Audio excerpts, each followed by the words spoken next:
Mesmo que só morressem pessoas acima de 65 anos e a taxa de mortalidade fosse de 1%, mesmo que a gente teria 6 milhões de mortos.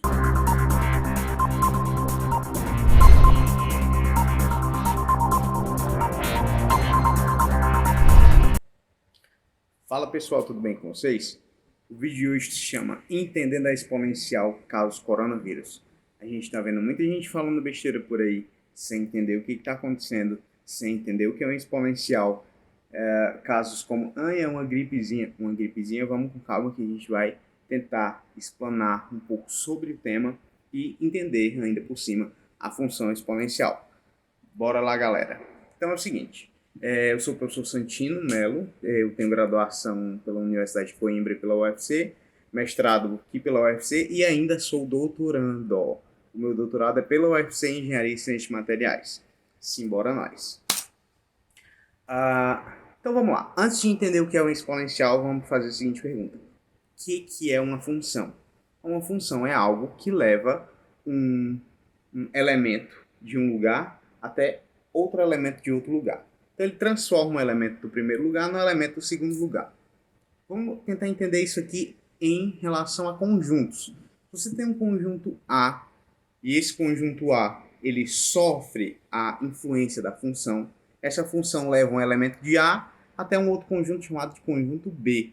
Então a função ela tem o intuito de transformar um elemento num conjunto A até chegar a um elemento do conjunto B. Beleza, entendido isso? Vamos pensar no seguinte. E sobre a função exponencial? Ora, uma função exponencial transforma um elemento do conjunto A num elemento do conjunto B de forma exponencial. E o que é um crescimento exponencial? Crescimento exponencial é um crescimento de algo que tem um expoente. Então, x elevado a y, o que é o expoente? Y. Então, uma função f pode ser f igual a x elevado a y. Essa seria, por exemplo, a f de xy. E se a gente tiver uma função bem simples? Por exemplo, f de x igual a 2 elevado a x. Essa é a nossa função e pode ser considerada uma função exponencial, visto que ela tem ali um expoente que é uma variável, que no nosso caso é o x. Assim, f de x igual a 2 elevado a x. Como que a gente pode representar esse negócio? Então, veja bem, quando a gente vê um gráfico, a gente tem uma representação. Ora, a função f de x igual a 2 elevado a x, ela pode ter diferentes representações. A gente pode, por exemplo, criar uma tabela como essa aqui ao lado. Nessa tabela aqui eu coloquei os números x, eu assumi um conjunto de valores para x, valores inclusive somente inteiros, mas isso não tem nenhum problema. E quando você tem os valores de x, você automaticamente pode aplicar a sua função e encontrar o seu f de x. Então, o que é esse negócio de A aqui? O que é essa coluna aqui? É basicamente o conjunto A. E o que é esse outro aqui? É o nosso conjunto B. Então, a função ela tem o intuito de pegar um elemento de A e levar até B. Ok, vamos ver aqui como que funciona. Por exemplo, pega o número 1. Se você aplica a função nesse elemento, 2 elevado a 1 dá quanto? 2. Agora pega o de baixo. Se você aplica a função nesse elemento aqui, 2 elevado a 2 dá quanto? 4. E assim sucessivamente. Então, se você aplica o outro elemento, vamos só fazer mais um. 3. 2 elevado a 3 é 2, vezes 2, vezes 2, 2 vezes 2, vezes 2, dá 8. 2 vezes 2, 4, vezes 2, 8. Beleza. Segura isso daqui. Então, a gente tem a representação da função. A gente tem, por exemplo, uma forma de apresentar ela, que são os próprios dados brutos num determinado gráfico. Ou a gente pode fazer como a gente fez aqui, a função apresentada em forma de tabelas. Então a gente tem x, o A, y, B. Como que pode ser o gráfico? Ora, gente, lembra daquele negócio. Como que a gente desenha um gráfico em duas dimensões, por exemplo? A gente tem dois eixos, o eixo x e o eixo y. No eixo x, a gente pode colocar o que a gente chama de domínio da função. O que é o domínio da função? O A. E no eixo y, a gente coloca o que é o contradomínio da função. O que é o contradomínio da função? O B. Então, em x, a gente pode colocar esses valores aqui, que são os valores de A. E em Y a gente pode colocar esses valores aqui, que são os valores de B. Gente, o que isso vai gerar? Isso vai gerar uma figura geométrica que a gente chama de gráfico. Só que antes de gráfico, o que a gente tem aí? A gente tem os pontos. Gente, a gente tem ponto porque a gente está trabalhando com A inteiro. Só que a gente pode pegar todos os números reais. Então, se a gente pegar todo o conjunto de reais, a gente vai gerar uma coisa chamada gráfico da função, que é basicamente ligar esses pontinhos aí e considerar todos os números que tem entre um inteiro e outro. Então vamos lá fazer isso. Pronto, pontinhos ligados, a gente tem o gráfico da função. Ok, agora olha para esse crescimento. Ela no início não cresce muito, tá aqui, ó. Peguei esse númerozinho aqui, ó, 0.03, 0.06, 0,12, 0,25. Então, olha, crescimento tranquilo, né? Crescimento tranquilo depois que passa aqui, quando tá bem baixinho o negócio. Agora, olha para cá. A partir do 3, a gente tem 8, depois 16, 32, 64, 128. Esse número cresce. Esse crescimento, a partir de uma função exponencial, revela o crescimento exponencial. Então, a gente tem aqui o crescimento exponencial da curva. E essa curva a gente chama de exponencial. Repare bem que a partir do ponto 12, então em 12 a gente tem 4.096 em B, e em 13 a gente tem 8.192. Olha aqui, ó. Antes os crescimentos eram de 128 para 256, 128 apenas de acréscimo, e depois aqui no ponto 12, 4.096 para 8.192, a gente tem um crescimento muito mais eficaz. Então a velocidade, ela faz o quê? De crescimento, ela aumenta, galera. A gente tem aí uma curva em que a gente vai ter uma aceleração dessa curva. Beleza, pegaram essas informações? Agora vamos lá. Gente, como vocês estão vendo por aí, os gráficos que representam o coronavírus não é esse gráficozinho aqui que a gente apresenta, mas é esse gráficozinho aqui. Por que a gente diz que o crescimento é exponencial? Está dizendo o seguinte, o crescimento é exponencial no início e ele segue com crescimento exponencial. Só que depois ele atinge um certo pico e começa a decrescer. Por que isso acontece? Isso acontece, gente, porque um crescimento exponencial ele só consegue se manter se tiver um número de elementos infinitos para que ele se propague. No caso do coronavírus, ele não se propaga infinitamente. Por que não se propaga infinitamente? Porque o número de pessoas no mundo infectadas não vão ser infectadas de novo. Então esse número ele vai atingir um certo pico e depois decresce. E decresce por quê? Ora, decresce porque ou a pessoa vai morrer ou a pessoa vai se curar. E é nesse ou a pessoa vai morrer que está o grande problema. Porque há uma porcentagem de pessoas, de óbitos que vão acontecer ao longo dessa curva. E no final do vídeo a gente vai falar sobre isso. Agora, beleza. Esse crescimento ele é exponencial. O que acontece é o seguinte. No início ele é puramente exponencial, porque a quantidade de indivíduos para serem infectados é muito grande. Ou seja, todas as pessoas do planeta. Esse pico ele tende a decrescer de algumas formas diferentes. Ele decresce pelo seguinte. Tá vendo esse x aqui do f de x igual a 2 elevado a x? Quando a gente foi construir essa curva aqui ao lado, essa curva com os pontinhos em azul, esse x era igual, era exatamente o mesmo, considerando os números inteiros. Agora, esse x ele vai ter um crescimento diferenciado quando o número de pessoas infectadas passa de um certo valor. Ou seja, o número de pessoas infectadas ele vai ter que mudar. Por que vai ter que mudar? Porque o número de pessoas não será o mesmo. Ok, já falamos disso. Então a nossa curva, ela tem um crescimento exponencial puramente aqui no início. E esse crescimento exponencial, ele vai desacelerando. Chega num ponto máximo e começa a decrescer. Começa a decrescer por quê? Porque as pessoas ou vão a óbito ou são curadas.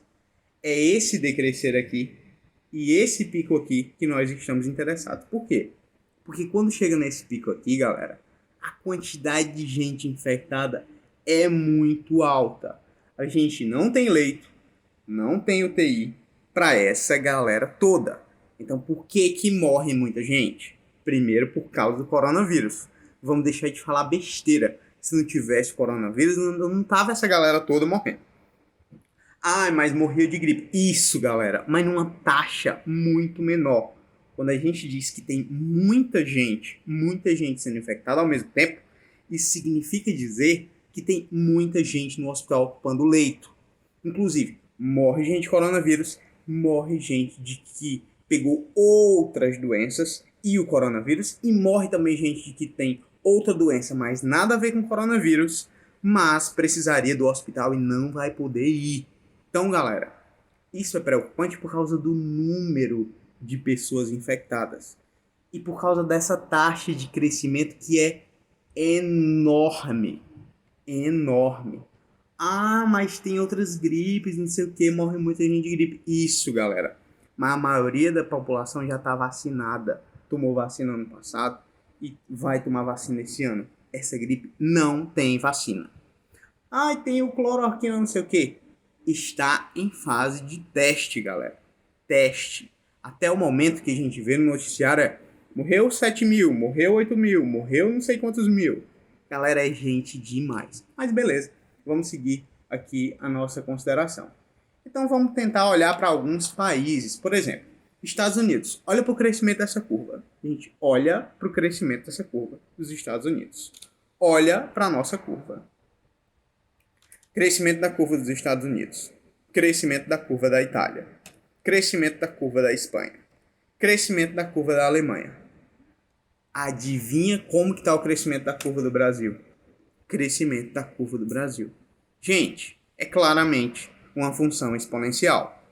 E o que a gente precisa é diminuir esse pico. É o que a galera chama de achatamento da curva. Então, a gente tem essa curva aqui.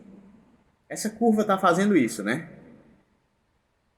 A gente tem um número enorme de pessoas nesse dia aqui. Agora, se a gente tiver uma curva achatada, isso significa dizer que no mesmo período de tempo, a quantidade de pessoas que vão procurar e vão precisar da UTI é muito menor, galera. Então é isso que a gente chama de achatar a curva. É diminuir a quantidade de pessoas que estão precisando de leito de UTI naquele dia para liberar o sistema de saúde. Isso é, portanto, achatar a curva. Então, a gente tem uma curva aqui brasileira que, ora, obviamente, ainda está em 2,4 mil pessoas. Então, esse último ponto aí tem 2,4 mil pessoas. Aqui na curva dos Estados Unidos, a gente tem, no último ponto, 80 mil pessoas infectadas. E nesse caso, não é nem infectadas mesmo. São as pessoas que procuraram o sistema de saúde porque estavam passando mal. Então, reparem bem, esse é o mesmo caso do Brasil. A gente ainda está em 3 mil pessoas. Em um intervalo de tempo muito curto. A gente tem aqui essa curva, começou o crescimento mesmo eficaz no dia 8 de março. A gente está no dia 24 de março. Olha a quantidade de gente já foi infectada. Então, galera, cuidado com a besteira que você fala por aí. Você que disse que estudou, pelo menos pega um vídeo e dá uma assistida para não falar, entendeu? Não vamos falar besteira por aí, negócio de gripezinha. Gripezinha é um resfriadinho. Isso aqui não é um resfriadinho. Não é uma besteirinha, não é uma gripezinha. Agora vamos falar de um assunto um pouco mais sério e um pouco mais delicado. Que é sobre o número de mortos. Então estima-se, bom, não se sabe exatamente o número de mortos, porque cada país vai se comportar de uma forma diferente. Por que se comporta de uma forma diferente? Gente, é óbvio, porque o número de pessoas de cada país é diferente. Como esse país se comporta é diferente, as movimentações em cada país são diferentes. Agora, olha para cá. Olha para cá.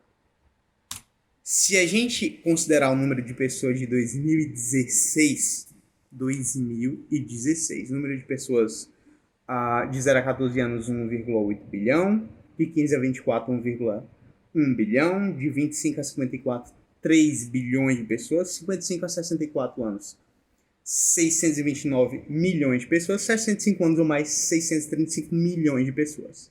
Galera, o que estão dizendo aí? Estão dizendo aí, só morre gente a partir de 65 anos. Primeira mentira. Mas beleza, vamos considerar que só morram pessoas a partir de 65 anos, o que não é verdade. Mas se a gente considerar só esses, gente, se a gente considerar só esses, a gente tinha em 2016 635 milhões de pessoas. 1% disso significam 6,3 milhões de pessoas.